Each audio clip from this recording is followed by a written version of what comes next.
Viewers, இன்னைக்கு நம்ம cinemascope சேனல்ல எதை பத்தி பார்க்க போறோம்னு பாத்தீங்கன்னா, சினிமாவில் யூஸ் பண்ற டிஃபரெண்ட் டைப்ஸ் ஆஃப் ஷார்ட்ஸை பத்தி தான் பார்க்க போறோம்.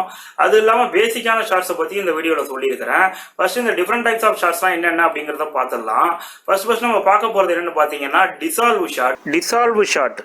டிசால்வ் ஷாட்னா என்னன்னா, ஒரு காட்சியில் ஒரு ஷாட் போய்கிட்டு இருக்கும் போதே அந்த ஷாட்டு கொஞ்சம் கொஞ்சமாக மறைஞ்சி அதே ஷாட்லேயே அந்த ஷாட்டோடைய தொடர்ச்சியாகவே இன்னொரு ஷாட்டு வந்து அதில் உருவாகும். இதுக்கு பேர் தான் டிசால்வ் ஷாட்டு. இதுக்கு ஒரு நல்ல எக்ஸாம்பிள் பார்த்தீங்கன்னா ஆட்டோகிராஃப் படம் பார்த்துறீங்க. ஆட்டோகிராஃப் படத்தில் ஒரு ஸ்கூலுக்கு போய் அந்த ஃப்ளாஷ்பேக்கை நினச்சி பார்ப்பார் சேரன். அந்த ஃப்ளாஷ்பேக்கை நினச்சி பார்த்து முடிக்கும் போது அந்த கமலான்ற கேரக்டர் அந்த பொண்ணு நடந்து போகும். அதை வந்து அந்த சின்ன வயசு ஸ்கூல் படிக்கிற சேரன் வந்து பார்க்குற மாரி அந்த ஃப்ளாஷ்பேக் முடியும். அப்போ பார்த்தீங்கன்னா அந்த பையனுடைய முகத்துல வந்து மீசையும் தாடியும் முளைச்சி பிரசன்ட்ல இருக்கிற சேரனை வந்து ஸ்கிரீன்ல காட்டுவாங்க. Dissolve shot.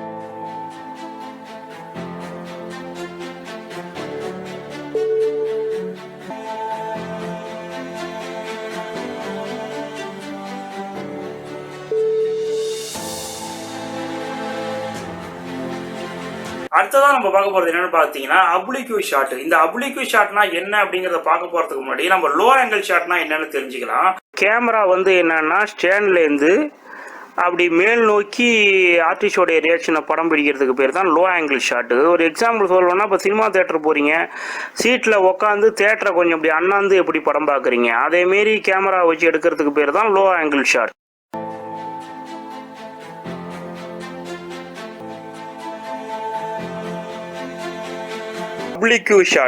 அப்ளிக்யூ ஷாட்னா என்னன்னா, இப்போ மரம் இருக்கு, ஒரு தென்னை மரம் இருக்குன்னு வச்சுங்க.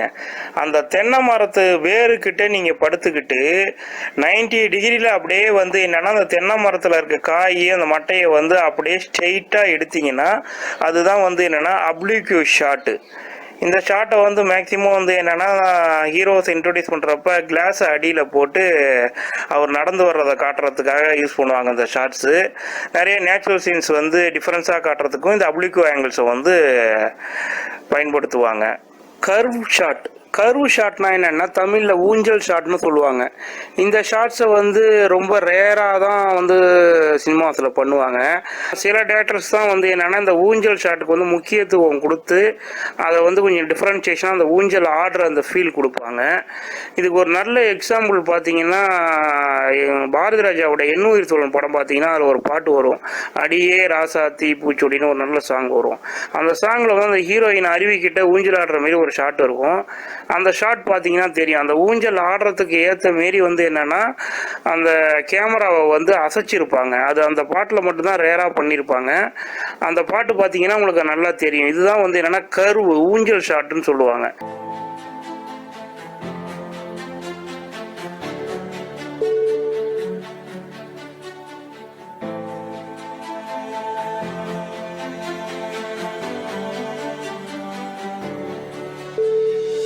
ஃபேட் இன் ஃபேட் அவுட் ஷாட்டுன்னு சொல்லுவாங்க. ஃபேட் அவுட்னா என்னன்னா, ஒரு ஷாட் வந்து கொஞ்சம் கொஞ்சமாக டல்லாகி பிளாக் ஸ்க்ரீனில் சுத்தமாக பிளாக் ஆகி அந்த தெரிஞ்ச காட்சியே தெரியாமலே போகிறதுக்கு பேர் தான் ஃபேட் அவுட்டு. ஃபேட் இன்னுன்னா பிளாக் ஸ்க்ரீனில் கொஞ்சம் கொஞ்சமாக அந்த சீன் வந்து தோன்ற ஆரம்பிக்கும். அப்படியே அந்த சீன் கொஞ்சம் கொஞ்சமாக தோன்றி முழுமையடையும் ஸ்க்ரீனில். அதுக்கு பேர் தான் ஃபேட் இன். இது வந்து என்னன்னா ஒரு காட்சியை மறைத்து ரசிகர்களுக்கு வந்து வேற காட்சியை பார்க்க தூண்டுறதுக்காக இன்ட்ரெஸ்ட் கொடுக்கறதுக்காக பயன்படுத்துகிற ஷாட்டு தான் ஃபேட் இன் ஃபேட் அவுட். ஆர்க்கு ஷாட்டுனா, இப்போ மாட்டு வண்டி சக்கரம் பார்த்துருப்பீங்க. இப்போ மாட்டு வண்டி சக்கரத்தில் மையத்தில் வந்து அச்சு இருக்கும். அந்த அச்சில் கேமராவை வச்சு அப்படியே ரவுண்ட் பண்ணி சுற்றி எடுத்தால் அதுக்கு பேர் தான் ஆர்க்கு ஷாட்டு. உங்களுக்கு புரிகிற மாரி நல்ல எக்ஸாம்பிளோட சொல்கிறேன். குணா படம் பார்த்துருப்பீங்க. குணா படத்தில் வந்து என்னென்னா அந்த ஹாஸ்பிட்டல் சீனில் வந்து கமல் வந்து பேசிக்கிட்டே நடப்பார். இதுதான் வந்து என்னென்னா ஆர்க்கு ஷாட். அதாவது என்னென்னா மையப்புள்ளியில் சென்டரில் கேமராவை வச்சு அதை அப்படியே ரொட்டேட் பண்ணிக்கிட்டே ஆர்டிஸ்டோட பெர்ஃபார்மன்ஸை எடுக்கிறதுக்கு பேர் தான் ஆர்க்கு ஷாட்டு.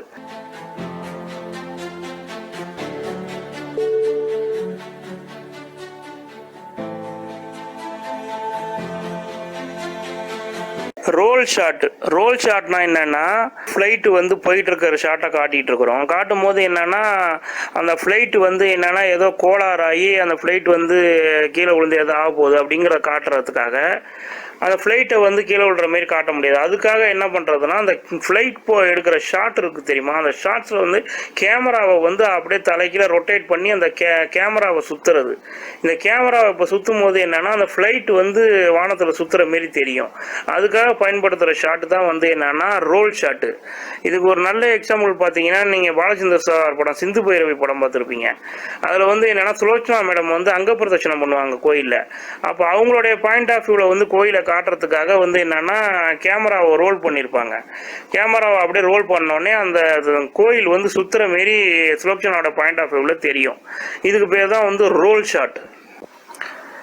ஸ்டாப் பிளாக் ஷாட் அதாவது என்னென்னா, சீனில் வந்து ஒரு ஃப்ரேமில் 2 பேர் பேசிகிட்டு இருப்பாங்க. அப்போ திடீர்னு பேசிகிட்டு இருக்க ஒரு ஆள் மறைஞ்சி போடுவாங்க. மேக்ஸிமம் இந்த ஷாட் வந்து எங்கெங்கெல்லாம் பயன்படுத்துவாங்கன்னா, பேய் படம், காமெடி சீன்ஸு, சில மேஜிக்கான சீனில் தான் இந்த மாரி சீன்ஸ் எல்லாம் பயன்படுத்துவாங்க. அதாவது 2 சீன்ஸை வந்து எடுத்துப்பாங்க. அவர் இருக்கிற சீன்ஸில் 2 பேரும் இருக்கிற சீனை எடுத்துப்பாங்க. அதுக்கப்புறம் அந்த 2 பேரில் ஒருத்தவங்க இல்லாத சீனையும் எடுத்து வச்சுப்பாங்க. அதை 2த்தையும் வந்து என்னென்னா எடிட்டிங்கில் ஜாயின் பண்ணி ஆக்ஷன் கண்டினியூட ஜாயின் பண்ணி காட்டுறதுக்கு பேர் தான் ஸ்டாப் பிளாக் ஷாட்டு.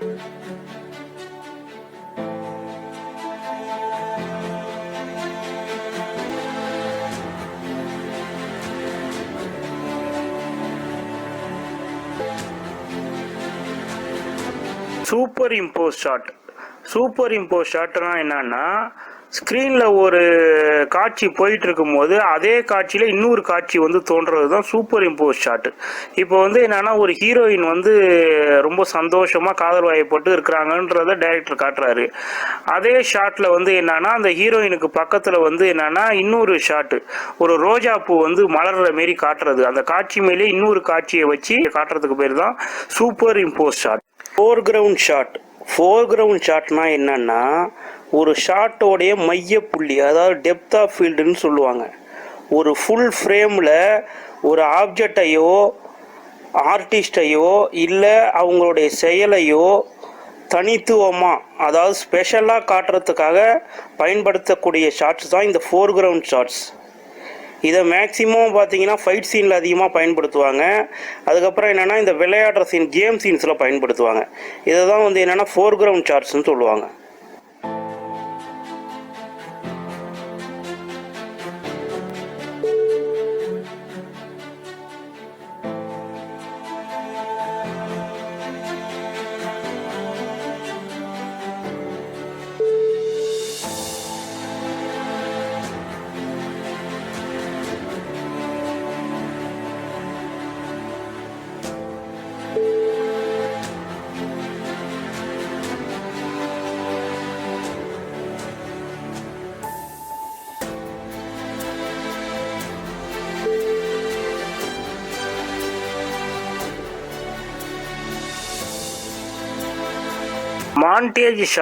மாண்டேஜ் ஷார்ட்ஸ்னால் சவுண்டை பதிவு பண்ணாமல் வெறும் வசனமே இல்லாமல் காட்சிகளை பதிவு பண்ணுறதுக்கு பேர் தான் மாண்டேஜ் ஷார்ட்ஸு. இது நீங்கள் மேக்ஸிமம் பார்த்தீங்கன்னா சாங்கில் கூட அதிகமாக பயன்படுத்துவாங்க. நாயகன் படம் கூட பார்த்துருப்பீங்க. நாயகன் படத்தில் நீ ஒரு காதல் சங்கீதம் அப்படின்னு ஒரு பாட்டு வரும். அந்த பாட்டில் பார்த்தீங்கன்னா கமலஹாசனும் சரண்யாவும் கல்யாணம் பண்ணிப்பாங்க, ஃபேமிலியாக வந்து குடும்பம் நடத்துவாங்க. இந்த ஷார்ட்ஸ் எல்லாம் வந்து என்னென்னா லவ்வோபுலா மணிரத்னம் சார் போட்டிருப்பாரு. இதுதான் வந்து என்னென்னா montage shots, montage scenes. Sound இல்லாமல் இப்போ பதிவு பண்ணி சில ஆக்ஷன் கண்டினியூட்டியோட இருக்க ஷார்ட்ஸை மட்டும் எடுத்து வச்சுக்கிட்டு அதை வந்து அந்த சீனுக்கு ஏற்ற மாரி பயன்படுத்திக்கிறதுக்கு பேர் தான் montage shots. Hand hold shot இல்லைனா ஸ்டெடி கேம் ஷாட்னு சொல்லுவாங்க. அதாவது என்னென்னா கேமராமேன் வந்து தோளில் கேமரா வச்சுக்கிட்டு ஒரு ஆர்டிஸ்ட் நடந்து போகிறாரு, பேசிக்கிட்டே போகிறாரு, இல்லை பேசிக்கிட்டே வராரு அப்படிங்கிறத ஃபாலோ பண்ணுறதுக்காக, அப்படி இல்லைன்னா ஒரு ஆர்டிஸ்ட் ஓடுறதையோ இல்லை சேஸ் பண்ணுறதையோ எடுக்கிறதுக்காக ஃபாலோ பண்ணுற பேர் தான் ஹேண்ட் ஹோல்டு ஷாட்டு. இதை வந்து அந்த காலத்தில் வந்து ஹேண்ட் ஹோல்டு தோள்பட்டில் வச்சு பண்ணாங்க. ஆனால் இப்போ வந்து என்னென்னா ஸ்டெடி கேமுங்கிற அட்வான்ஸ் டெக்னாலஜி வந்துருச்சு. அதனால் என்னென்னா ஷேக்கிங்லாம் இல்லாமல் ஸ்டெடி கேமுங்கிற ஒரு கேமரா டெக்னாலஜி மூலிமா இன்றைக்கி ஃபாலோவிங் ஷாட்ஸு, அந்த பேசிக்கிட்டு ஆர்டிஸ்ட் பேசிக்கிட்டே ஃபாலோ பண்ணி எடுக்கிறது, சேசிங் எல்லாமே வந்து இப்போ என்னென்னா ஈஸியாக சூப்பராக பண்ணுறாங்க. இதுக்கு பேர் தான் ஹேண்ட் ஹோல்டு ஷாட் இல்லைனா ஸ்டெடி கேம் ஷாட்னு சொல்லுவாங்க. Silhouette shot. Silhouette ஷாட்னா என்னென்னா, சூரியன் உதயம் ஆகிறப்பையும் சூரியன் மறையும் போதும் ஆர்டிஸ்ட்டுங்களை வச்சு அந்த ஆர்டிஸ்டோடைய உருவம், அதாவது அந்த ஆர்டிஸ்டோடைய ஸ்ட்ரக்சர் வந்து ஷேடோ போல் நிழல் போல் தெரிகிற மாரி காட்டுறதுக்கு பேர் தான் சில் அவுட் ஷாட்.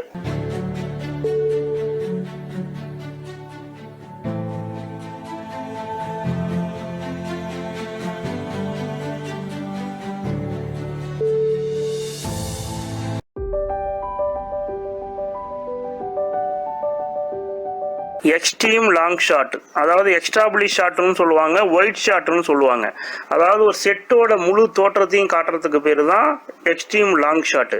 ஒரு காட்சி வந்து எங்கே நடக்குது அப்படின்னு லொக்கேஷனை பேஸ் பண்ணி அந்த காட்சி எங்கே நடந்துக்கிட்டு இருக்கு அப்படின்னு சொல்கிறதுக்காக எடுக்கப்படக்கூடிய ஷாட் தான் இந்த எக்ஸ்ட்ரீம் லாங் ஷாட், ஒயிட் ஷாட்னு சொல்லுவாங்க.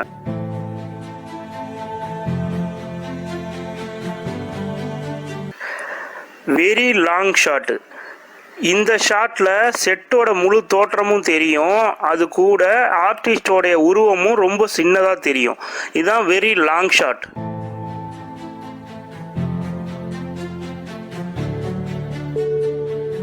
லாங் ஷாட் அப்படி இல்லைன்னா ஃபுல் ஷாட்னு சொல்லுவாங்க.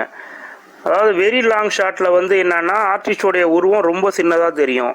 இந்த லாங் ஷாட்டில் வந்து என்னென்னா குறுகிய பரப்பளவில் ஃப்ரேம்குள்ளே அடங்குற மாரி ஆர்டிஸ்டோடைய உருவம் சின்னதாகவும் முழுசாகவும் தெரியும். Mid long shot. இந்த ஷாட்டில் பார்த்தீங்கன்னா நடிகரோடைய உருவம் முழுசாக தெரியும், அவரோட ஆக்டிங் நடிப்பும் தெளிவாக தெரியும், செட்டோடைய தோற்றம் வந்து இதில் தெளிவாக தெரியாது. இந்த ஷாட்டோடைய அளவு எப்படி இருக்குன்னா, ஒரு மனிதனுடைய தலைப்பகுதியிலிருந்து முழங்கால் வரைக்கும் இருக்கிற அளவில் இந்த ஷாட் இருக்கும். எம்எஸ் மிட் ஷாட்டுன்னு சொல்லுவாங்க. இந்த ஷாட்டில் வந்து ஆர்டிஸ்டோடைய இடுப்புக்கு மேலே இருந்து அவருடைய தலைப்பகுதி வரைக்கும், தலைப்பகுதிக்கு மேலே கொஞ்சம் கேப் விட்டு ஸ்பேஸ் இருக்கும், ஹெட்ரூம் இருக்கும், ஹெட் ஸ்பேஸ் இருக்கும். இந்த ஷாட்டில் வந்து ஒரே ஷாட்டில் 3-4 ஆர்டிஸ்ட்டை கூட ஒன்றா காட்டலாம். இதுக்கு பேர் தான் mid shot. MCS mid close ஷாட்னு சொல்லுவாங்க, மீடியம் க்ளோஸ் ஷாட்னு சொல்லுவாங்க. இந்த ஷாட்டில் பார்த்தீங்கன்னா நம்ம பாஸ்போர்ட் சைஸ் ஃபோட்டோ எடுக்கணும்ல, அந்த பாஸ்போர்ட் சைஸ் ஃபோட்டோ எடுக்கிற அளவுக்கு ஆர்டிஸ்டோடைய அளவு இருக்கும். இதை தான் வந்து என்னென்னா மிட் க்ளோஸ் ஷாட்டுன்னு சொல்லுவாங்க. CS close shot. இந்த ஷாட் எப்படின்னா ஆர்டிஸ்டோடைய தோலுக்கு மேலே, அதாவது என்னென்னா ஆர்டிஸ்டோடைய தலைப்பகுதியை மட்டும் காட்டக்கூடிய ஷாட்டு தான் க்ளோஸ் ஷாட். டைட் க்ளோஸ் ஷாட்டுன்னு சொல்லுவாங்க, டைட் க்ளோஸ் அப்னு. அதாவது என்னென்னா ஒரு ஆர்டிஸ்டோடைய தாடையிலேருந்து தலை அளவு வரைக்கும் இருக்கும். இதில் வந்து என்னென்னா ஹெட் ஸ்பேஸ் வந்து இருக்காது. அதாவது நடிகருடைய முகத்தை வந்து தெளிவாக காட்டுறதுக்காக யூஸ் பண்ணக்கூடிய ஷாட் இது. டைட் க்ளோஸ்அப் ஷாட்டுன்னு சொல்லுவாங்க இதை. இசிஎஸ் எக்ஸ்ட்ரீம் க்ளோஸ் ஷாட்டுன்னு சொல்லுவாங்க. இந்த ஷாட்டில் வந்து என்னென்னா ஆர்டிஸ்டோடைய லிப்ஸு, கண், மூக்கு, காது, அதாவது உடம்புல இருக்கிற ஒரு பாகத்தையோ அப்படி இல்லைன்னா ஒரு பொருளோடைய ஒரு திங்ஸோடைய பாகத்தை வந்து பெரிதுபடுத்தி, அதாவது பெருசாக காட்டுறதுக்காக பயன்படுத்துகிற ஷாட்டு தான் extreme close shot. Suggestion shot அப்படி இல்லைன்னா ஓஎஸ்எஸ் ஓவர் ஷோல்டர் ஷாட்டுன்னு கூட சொல்லுவாங்க. இந்த ஷாட்டு எப்படின்னா ஒரு 2 ஆர்டிஸ்ட் வந்து ஆப்போசிட் நின்று 2 பேரும் ஏதோ ஒரு விஷயத்தை பேசிக்கிட்டு இருக்காங்கங்கிறத காட்டுறது தான் ஓவர் ஷோல்டர் ஷாட்டு. அதாவது என்னென்னா அந்த ஷாட்டில் இருக்கிற ஃப்ரண்ட் சைடில் வந்து என்னென்னா அந்த ஒரு ஆர்டிஸ்டோடைய முதுகோட ஒரு பகுதியும் தோள்பட்டையோட ஒரு பகுதியும் தெரியும். ஆப்போசிட்டில் நின்று பேசுகிறவரோடைய முக ரியாக்ஷன், அதாவது இவருக்கு பதில் சொல்லி பேசுகிறவருடைய முக ரியாக்ஷன் நல்லா தெளிவாக தெரியும். இது வந்து என்னன்னா 2 ஆர்டிஸ்ட் பேசிக்கிறது, அதாவது கமெண்ட் ஷாட்டில் பேசிக்கிறத வந்து கன்வே பண்ணுறதுக்காக ஈஸியாக இருக்கக்கூடிய ஷாட் தான் சஜஷன் ஷாட். பேன் ஷாட், பேனிங் ஷாட்னு கூட சொல்லுவாங்க. இது வீட்டில் டேபிள் ஃபேன் பார்த்துருப்பீங்கல்ல, அப்படியே ரைட் சைடில் திரும்பி அப்படியே லெஃப்ட் சைடில் வரும், லெஃப்ட் சைடில் திரும்பி ரைட் சைடில் வரும். அதாவது கேமரா வந்து 2 ஆர்டிஸ்ட் பேசிக்கிட்டு இருக்கும் போது ஒருத்தர் பக்கம் இருக்கும், அப்படியே பேசிக்கிட்டு இருக்கும் போது இன்னொரு பக்கம் திரும்பி இவருடைய ரியாக்ஷனையும் எடுக்கிறதுக்கு பேர் தான் பேனிங் ஷாட். டில்ட் ஷாட், இதை வந்து 2 டைப்பாக சொல்லுவாங்க, டில்ட் டவுன் டில்ட் அப்புன்னு. அதாவது ஸ்டாண்டில் இருந்தபடி கேமரா கொஞ்சம் கொஞ்சமாக டவுனில் கீழ் நோக்கி மூவ் பண்ணிக்கிட்டே படம் பிடிச்சிட்டு வந்தால் அது வந்து டில்ட் டவுன். அதுவே ஸ்டாண்டில் இருந்தபடி கேமரா கொஞ்சம் கொஞ்சமாக மேல் நோக்கி மூவ் ஆகி அப்படியே படம் பிடிச்சிக்கிட்டு போனால் அது வந்து டில்ட் அப்பு.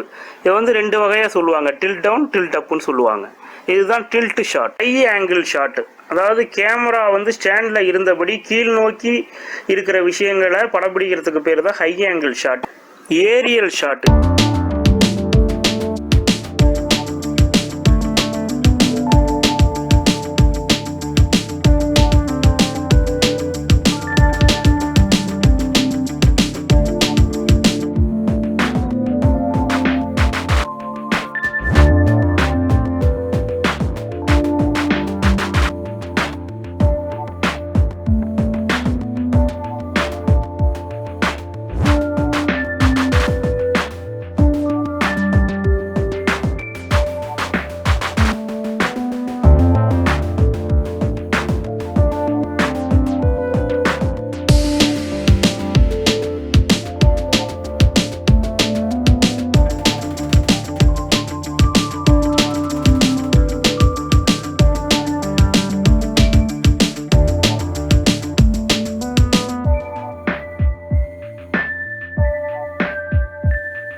வீடியோ பிடிச்சிருந்தாலும் லைக் பண்ணுங்க, கமெண்ட் பண்ணுங்க, மறக்காம நம்ம சேனலை சப்ஸ்கிரைப் பண்ணுங்க. ஏதாவது உங்களுக்கு சந்தேகம்னா கமெண்ட் பாக்ஸில் கமெண்ட் பண்ணுங்க. நெக்ஸ்ட் வீடியோவில் மீட் பண்ணலாம்.